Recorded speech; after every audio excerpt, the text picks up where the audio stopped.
this one first. It's LVMH, which is Louis Vuitton, Moet and Hennessy. Remember, that's like an aggregate. It's a French company, but it has multiple divisions, the biggest part of which I think is the liquor division. So LVMH, of course, has the leather handbags, and it has watches and also things like that. But as far as booze is concerned, it's this stuff, Moet Chandon, but it's also Dom Perignon, Verve Clicquot, Krug, Hennessy, which is in the cognac environment. It's got lots of whiskey brands. So it's really like a global booze conglomerate with lots and lots of luxury brands across the board. And then the other stuff adds in as well. So I've mentioned the leather goods, the perfumes, the cosmetics as well. They've even got some retail stores like Sephora and others. So you put all of this lot together. It's principally listed in France under the code MC for some reason. Euros, 73.33 billion euros. So there you go. That's about $90 billion or thereabouts. Price to earnings ratio of 21.75, dividend yield of 2.86. And it had results out yesterday which looked quite good. Yeah, looked reasonable. I mean, you know, all the companies we're going to look at today are going to be fairly expensive. So you can see, I mean, trading on almost a 22 PE historic, it is an expensive company. And it's also one of the companies that I suppose isn't, it's not almost a pure play. We're not looking at a cigarette or a thing. You've got a little bit more diversification.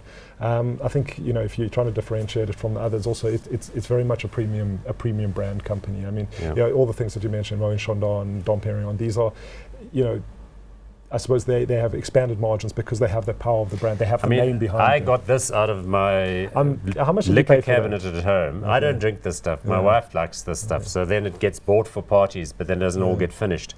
But I don't know. What does this cost? I have no idea. I think it costs about 400 Rand a bottle. I think it depends. I suppose it depends on which one. If I've seen, I mean, you can get those at probably 3,000-4,000 Rand a bottle as well. So yeah, maybe. But the point is, this is, as you say, a premium product for people who take themselves very seriously, who don't want to drink like the sparkling wine that comes from Stellenbosch. No, JC Leroux just won't cut it. But I'm told it tastes pretty good, this stuff. I'm sure. And I mean, the words on the back, you can't believe. Bright fullness, notes of green apple, white flowers, enticing on the palate, redolent of white fleshed fruits and citrus, enhanced by fine bubbles and elegant maturity. So you can see, you know. I'm sold. Are we going to open it? Boom. Yeah. Yes, but now getting back to the company. So you sound a little bit muted because the results to me, what stood out was strong cognac sales in China. That's got to be good, because if somebody gets hot on your product in a place like that.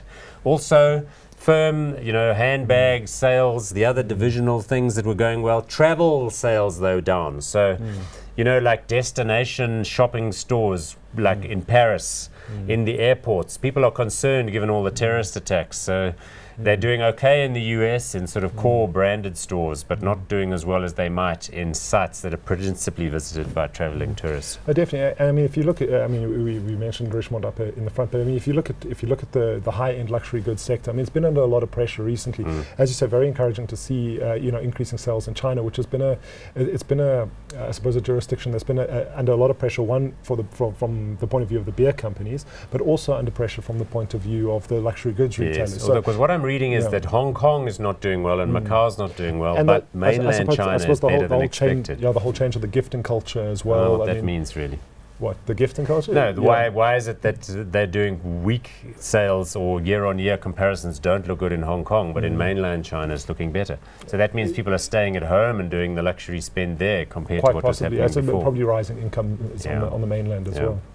Okay, so I am in fact inclined to go hot on LVMH. I like the fact that it's got this global reach. There's the share chart. Had a bit of a step up back in 2014 to 2015, but the results were well received yesterday. Look at that, a change of 7.17% overnight. That's the reaction to the numbers. But I sense maybe you're leaning the other way. It's a difficult one. I think, you know, again, it's not cheap. I think looking at it, you know, because of the liquor component, and we think it's probably will outperform something like Richemont. So we would probably go long LVMH, short Richemont in a pair, but we don't hold it in our offshore portfolios. So I'm not going to go hot on it. Especially after it's increased, would have been better to buy it yesterday. Exactly right. I think it's looking at it has been fairly sideways. I think there's probably more opportunity in the sector for me.